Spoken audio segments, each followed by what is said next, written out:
with a bunch of high-ranking admirals within the Navy, and they were talking to us about, some of the funding they needed, for our fleet.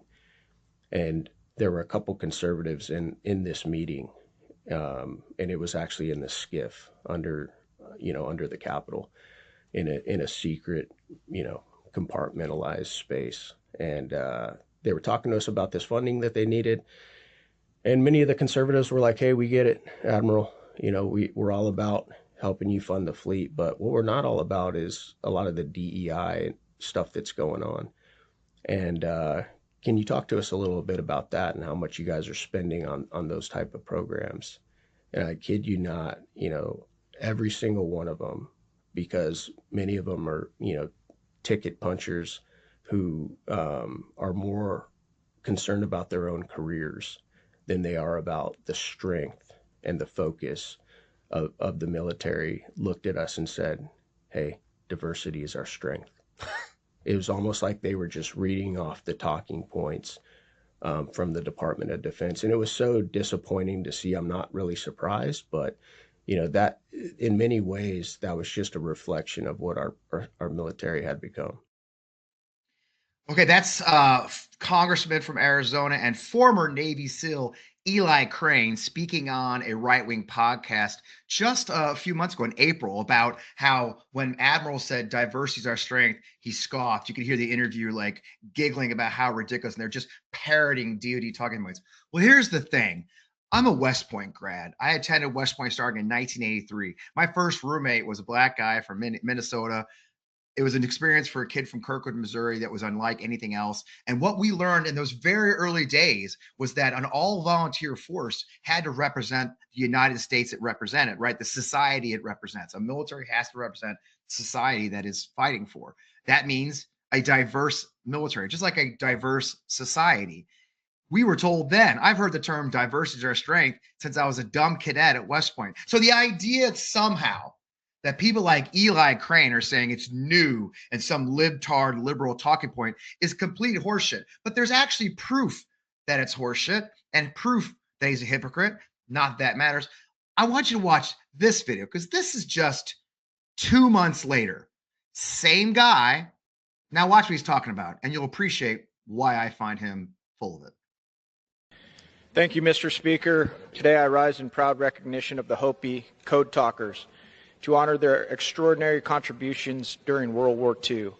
At a time when the free world stood on the brink of destruction, 10 courageous Hopi men answered the call and helped turn the tide of world history. Using their native language, these legendary warriors relayed critical intelligence during combat, creating an unbreakable line of communication that helped give America the upper hand. They served valiantly with the U.S. Army's 81st Wildcat Division and the 5th Air Force, shielding vital operations and saving countless lives. This week, members of the Hopi tribe are hosting their annual event honoring their important legacies. On behalf of all Americans, we're grateful for the heroic effort of the Hopi Code Talkers. Thank you, and I yield back the balance of my time. Okay. I mean, aside from the fact he could barely read the statement his staff clearly wrote for him, I'm confused. I was convinced that diversity was not the strength of the military, but he's highlighting Native American warriors who stepped up during World War II to use their native language as code that saved countless lives throughout the Pacific Theater. So which is it, Eli? Is diversity not our strength, or is diversity key to helping win World War II? And that's why I find guys like him who have served in uniform and then smear the values that we started working for so disgraceful. But it gets better. The race for 2026 has already begun. And that includes an opponent that's already run one. You guys know, if you watch the show often, I love second-time candidates. And that guy is former Navajo Nation President Jonathan Nez, also served in the County Council Board of Supervisors, local Board of Supervisors. I've been eager to get Jonathan in the hot seat for a while. I'm Fred Wellman, host of On Democracy with FP Wellman, right here on the Meidas Touch Network. And this is In the Hot Seat with Jonathan Nez. So let's bring him on screen. This is Jonathan Nez. Jonathan, welcome to the show. It's great to have you here, sir. It's an exciting time to be running for office, isn't it? Right. And I just want to say, Fred, Yate, which means greetings in the Navajo language. And last week was National Navajo Code Talkers Day. And, we're talking about diversity. This country is strong because of its diversity. And, I think military leaders and elected leaders have said before that if it wasn't for the code talkers, the indigenous code talkers, we may have lost many of the battles and maybe even lost World War II. So I honored them today on your show too, and I also honor all the veterans who have served this great country of ours. And as I've mentioned before, I was actually, I've studied quite a bit. Native Americans, Indigenous Americans serve in the military disproportionately to their population. That many have stepped up and served, including the code talkers. But to this day, many of our service members are from the Native Americans, and it matters a lot. And along those lines, I've actually known Eli Crane for a decade or so. You ran once already, now you're back in the fight again. Why did you decide to go ahead and run again and step back? It's, I always say it's an act of courage to run for office, and now you're doing it a second time. What is driving you to go back in the breach and fight for Arizona again? That's a great question, Fred. And it's look at what's happening in this country right now. Hardworking Americans are feeling the pain of these disastrous policies that are coming out of Washington, D.C. and through coming out from the White House. Healthcare is being taken away from hardworking Americans. Even our healthcare facilities are going to be closing down. Budget cuts. If I may, Fred, the big bad ugly bill that was rammed through Congress and signed into law, was the last straw for me. And I'm a fighter as well. We have some great leaders in my family, warriors in my family. And, my dad would always say to warrior up in times of difficulty. And this was not a time where I would bow out of politics and say, oh, I got beat. Of course, you got to lick your wounds, dust yourself off, and fight even harder.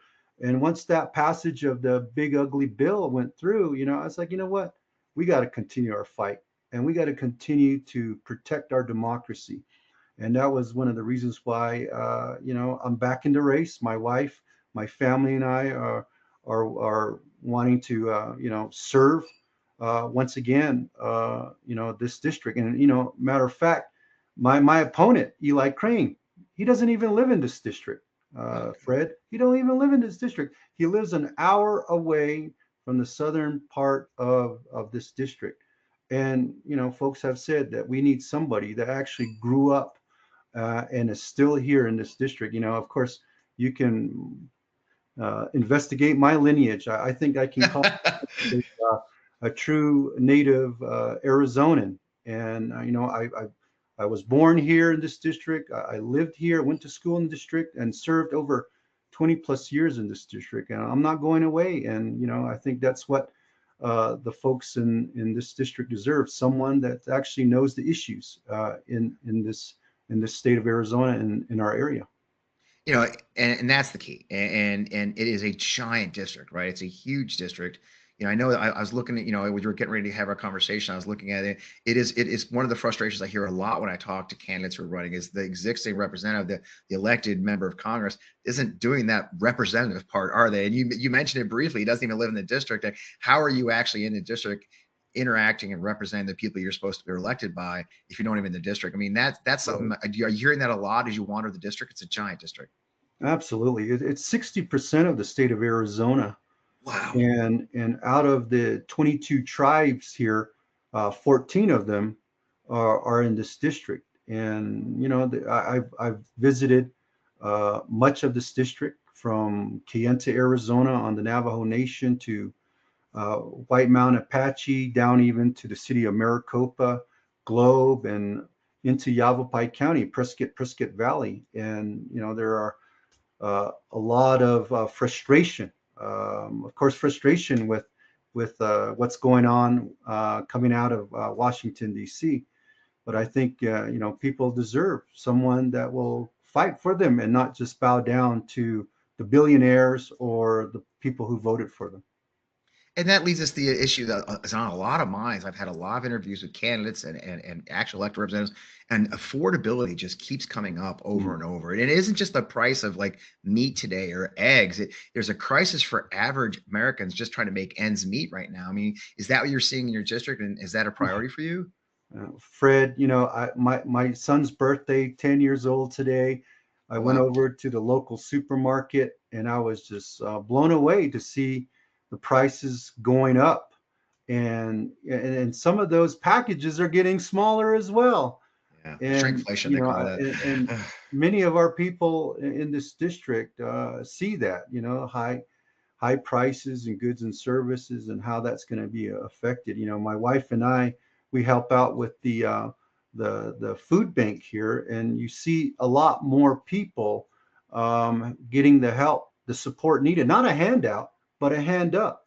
And there's many people in this district all across the country that need a hand up. And we see Washington D.C. That I know folks campaign saying that they want to get out of the swamp, but the swamp is still there, Fred. And even my opponent right now, he's right in the middle of all this uh, chaos that's coming out of the White House. And we just need folks to recognize that we need a fighter in Congress, and Congress should look like America in diversity. You mentioned that Yeah, earlier.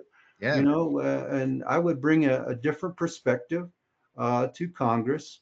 And I've always said too that they have yet to hear a voice like mine, a voice like ours from rural America, rural Arizona, and a tribal member as well. And that point, you guys are also on the front line of the immigration issue, right? I mean, I live in Missouri. For a lot of folks, they don't live actually on a border state. Every like to say, oh, the Republicans like to say every state's a border state now, but you guys truly are. You know the truth about that. You have a huge Latino population.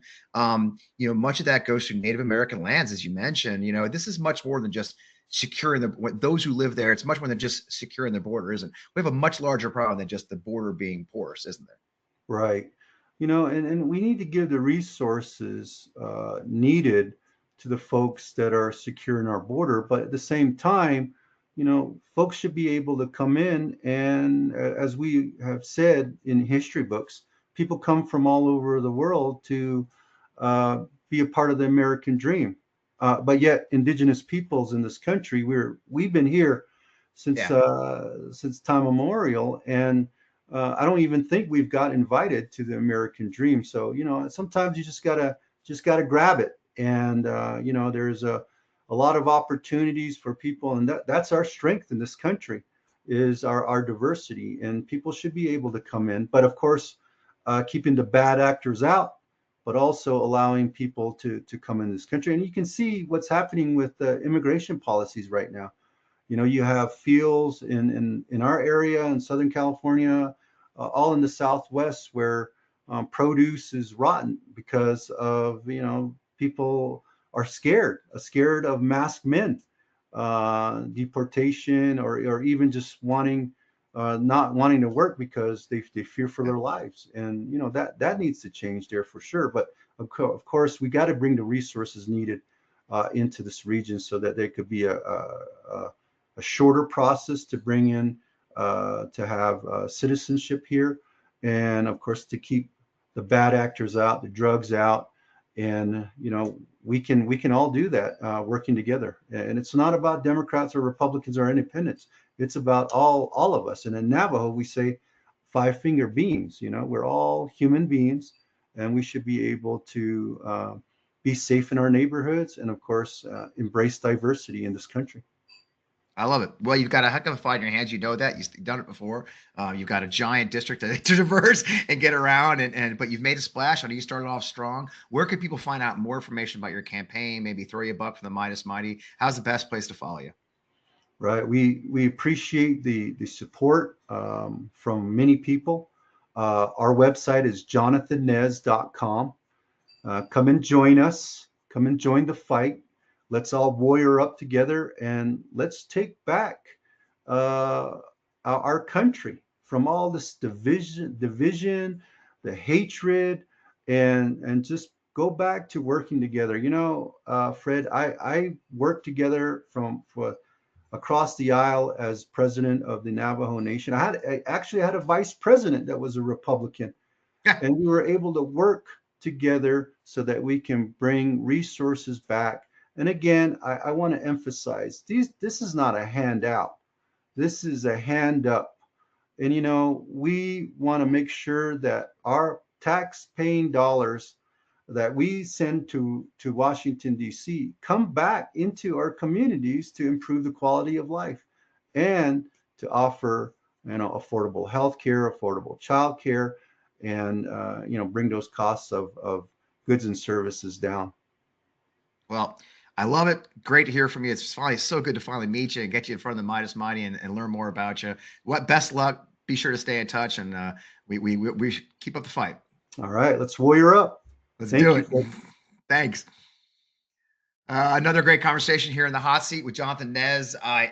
The size, the scale of a district is this, like most of the state of Arizona, is hard to wrap your head around. But Jonathan knows it. He's lived there. He's his whole life. He's from there. We wish him the best of luck.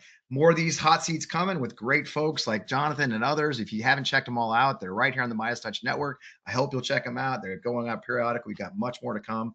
As always, find us on the usual On Democracy with FP Wellman every Friday night at 7 o'clock Eastern, right here on the Meidas Touch Network. I'm so glad this week's an exciting one. I've got Congressman Greg Landsman joining us. There's just so much to do. So again, follow us right here in the Meidas Touch Network. I'm proud to be part of it. I'm Fred Wellman. We'll see you again soon.